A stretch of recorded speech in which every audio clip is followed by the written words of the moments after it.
Wordlife Show, hosted by Krazy on Ujima 98 FM, Tuesdays 8 till 10. Right.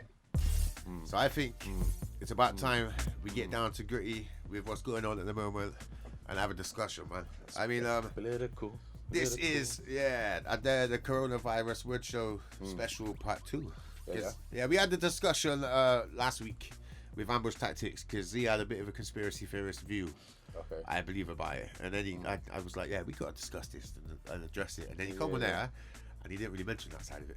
Okay. Which I'm glad, because we don't want to touch on the conspiracy theories. There's too much of that going on. You gotta be careful nowadays as well, man. Like, everyone's head's so polluted with so much different stuff at the moment that everyone's just throwing so much stuff at people. People can't even take it, man. Honestly, we're on meltdown.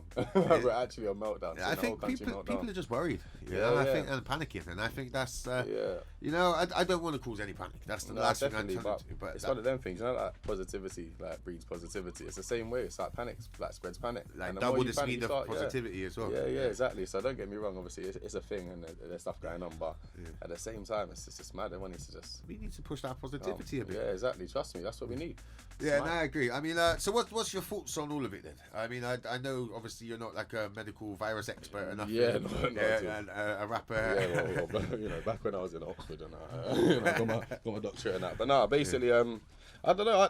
It's mad. Everyone's got an opinion. I think the main thing is people need to stay safe. That's the main thing, and look after yourself. It's a bit nuts, and I've been hearing people saying the same thing, but it's a bit nuts how it's taken this where everyone now starts cleaning, like being clean. Yes. It's mad. Everyone's like, oh, you know, you got to wash your hands for like so. So it's like, I've always known that. I've always known that. So it's like, oh yeah, you got to do that and you got to do this, and when you're in your sneezing, do this, and I'm like, that's just basic. That's just life. That's just life skills. I'm with you. Do you know what I mean? So there's obviously a lot of that, but yeah, I think from more, I don't want to get too political and stuff because I don't really talk about politics too much. I think we are you got to know it, innit? You got to know it, and everyone's got different politics. Yeah, exactly. But I think in terms of where the widespread panic is happening now, it's so conducive now to the economy, like rebuilding to a certain extent. If I want to put it that way, really. Yeah.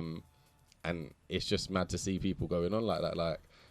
Obviously, the whole loo roll situation and all of that, like that's mental. Bro, it would make me feel sick carrying that much back because I'll be like, right, like, what am I planning over the next few weeks? I mean, like, I was gonna do some paper mache. Yeah, exactly. I don't know, just literally mash up the toilet. But I don't know. I'm thinking. I don't get why people still use toilet paper, but that's another debate. You know what I mean? Now, let's be real. If you had doo-doo on your face, would you just rub paper on it and rub it in? This is another story for another.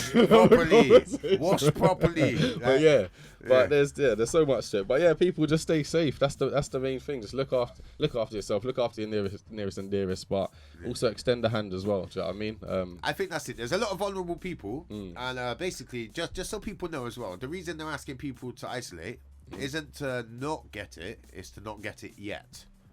Do you understand the logic with that? I didn't know that, yeah. Right, so basically the plan is, and I think it's a good plan and it does make sense, Basically, if everybody then gets the virus at the moment, what's going to happen is there's going to be a massive strain on the NHS, Which there already was. Well, no, but look, if 10% of the 66 million people in the UK require a bed, that's 660,000 beds that they need, in a hospital. They haven't got that. Quite simply, they haven't got that. They're putting beds in museums, they're putting beds in all these public places to try and cope with the masses. But the plan is basically what they're trying to do is get all of the people that might need a bed to isolate themselves for as long as possible so it slows the spread of it, meaning that basically that they can cope with the NHS a lot more and the demand on that. So basically, imagine if everybody just gets ill at once and they all go to a hospital. You know what I mean? I think that's the nice thing about it. Really, it's one of them ones. Like you said, like it's the public places that they use, and obviously you got the private places. And I see, I don't know, just reading things and talking about how they got the 8,000 beds that are out there in private. Hospitals really just sat there with no one in it. To be fair, if you're private, nice, and they're going to rent it to the NHS supposedly and stuff. So it's a hard thing because the thing that's been the most surprising thing of it has actually been the knock-on effects. It's not really been personally. I don't know anyone, and frankly, I know a few people that's actually got personally, I don't know anyone who's like had it or a friend of a friend of a friend or anything necessarily. But at the same time, there's so many people that I know have been affected by it like instantly. Do you know what I mean? Literally, he was on radio yesterday talking about like someone who was talking about their gigs, for example, and straight away it was like gigs are locked off, cancelled. I lost 2 gigs yesterday. Yeah, so 2 big gigs as well. The thing is, this is like like people's livelihoods as well at the end of the day. And you're having that, people advise not to go to the pubs and public places and things like that, and people are suffering, do you know what I mean? And there's all the whole backstories and stuff about the whole insurance side of things and how they're going to try and survive and stuff. Well, the thing is, they say there's like insurance for certain things and they're stopping mortgages, but just say you don't have a mortgage and you pay rent and then you get paid like cash or something from events. Exactly. How can you like then prove that your loss of earnings Yeah, is what it so is? I think you know that's what I mean? I think that's more the thing. I think it's like,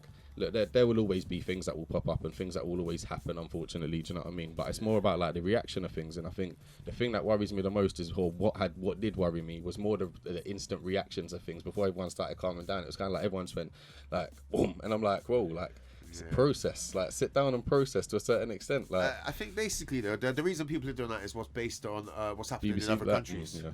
No, the media. Do you Yeah, know, but that's the hard- that's everyone says the media's hyping it up. Yeah. I disagree. Yeah. Because I think the media has been very on point with stats and everything like that. Of course, they've showed the worst case scenario. Yeah, And of of course. course, they've got a headline because they've got to sell papers. But if you look at any of the articles, I think they've been very on point with the percentages, with everything. That I think it's only probably that the Sun that was a bit of fearmongering. Yeah. And if you read the Sun, then more for you. You know what I mean?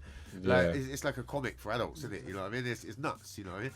But Yeah, it's an odd one. It's mad because when they go out and say loads of things and start talking about all these stats, etc., everyone goes crazy from it and kind of goes mad and feels like panicking and stuff. But then as soon as you had the other day with Boris Johnson not really saying much and everyone's there waiting for updates, and I think that's the thing that's like got to me the most about it, because when you're sat there and you're thinking, please, like, tell me, I've been waiting since 1 o'clock since you said you're gonna have your meeting and your update. Yeah. So no one's sitting there like I know I don't want to say just go and Google stuff because it's not as basic as that. Do you know what I mean? Do your research, Well, but there's actually so like much misinformation everyone's on sitting there there as just well. waiting to be told about something. I was in a shop the other day and literally there was this lady there. There was me, the one lady that was shopping, and the cashier. Honestly, and she was like, "Is there anyone else like out on the high street tonight?" And I'm like, "No one at all." And then the other lady was shopping was just like, "Well, it's good that everyone's doing what they've been told." And I'm like, what they've been told, because I've been out for a bit, so I don't really know. Do you know what I mean? So it's one of them. Am I meant to sit there in front of the telly and wait for? That's it. I mean, that's, the Wait for problem is, and I think as someone who's in the entertainment industry, what they've kind of said is basically, we're not going to close anything down, but we're suggesting you don't go out. Yeah. So therefore, like, a lot of entertainment stuff's going to take it L 100%, because you can't go out, but they can't claim benefits, they can't claim anything because they've not been forcibly shut down yet. You know what I mean? So it puts them in a position where they've got to lose that and support themselves. You know what I mean? So I think what we've really got to do at this point is basically just look out for each other, man. 100%. Yeah. That's it. I mean, make sure you, like, I'm not trying to say rush by food, go and stuff like that, but basically make sure you got some canned food there, because if it does, you know, keep something in the cupboard that's like a reserve. You know what I mean? And then if your friends are hungry, feed up your friends, innit? You know what I mean? Yeah, exactly. I'm seeing people walking with like bags and bags of like onions, peppers, etc. I'm like, that's gonna go off in a few days. So Yeah, I'm that's thinking, really hang on, good. just Get some stock frozen up stuff. sensibly. Slap something in your freezer. You know what I mean? There's a whole lot of frozen stuff there in the house Yeah. still.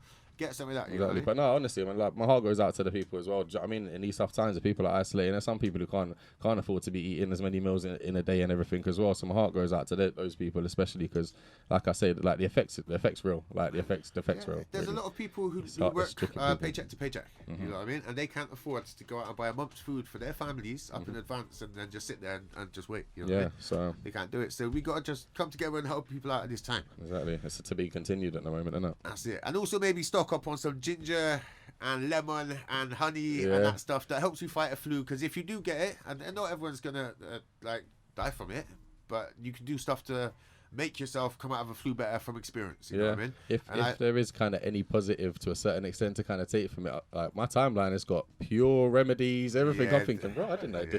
this does that, and you got all the charts, and I'm thinking, oh, this does okay. Take it okay, with a cool. pinch of salt. Yeah, yeah, Just a bit of obviously. common But, you know what I mean? But I'm sense, innit? talking Like, about like vegetables, Yeah. just vegetables and just what's in them. even a lot of that. Yeah. But that's what I'm saying. What can you believe? Do you know what I mean? It's the one. It's, Look, ginger, turmeric, chili, honey, lemon. That's pretty much the main bulk of stuff that we've been course. using for flu for the last 200-300 years. Yeah, course. that's tried and tested. I have to agree with most. Yeah. Most of those. You know, like that. I mean, now on the real, I'm a qualified nutritionist, actually. Okay. Yeah. What? I'm not. Yeah, that's. Is it? Yeah, I've got qualifications in it. Yeah. that podcast. I'm not a qualified germs person or flu person, yeah. so I'm no person that, you know what I mean. I can recommend what will actually have an effect on your body. I don't know what's going to fight the illness. I don't know, you know what I mean. But all I'm saying is, yeah, basically, don't panic, don't go mental, look after each other. That's the main thing. That's what you can do. I should be doing that anyway. Yeah. That's the maddest part about it. Take heed from it. Do you know what I mean? Well, it shows you how many people are and how really people are. But that's the thing. The first thing people did was run out and look after themselves. That's the maddest. So crazy, bro. Right. Anyway, I think we touched on that enough. I think we got, you know what I mean? Yeah. Just Stay making me safe. mad. You know? That's it. But honestly, stay safe. Look after yourself, people, and yeah, hopefully we'll get past it. You know, that's it.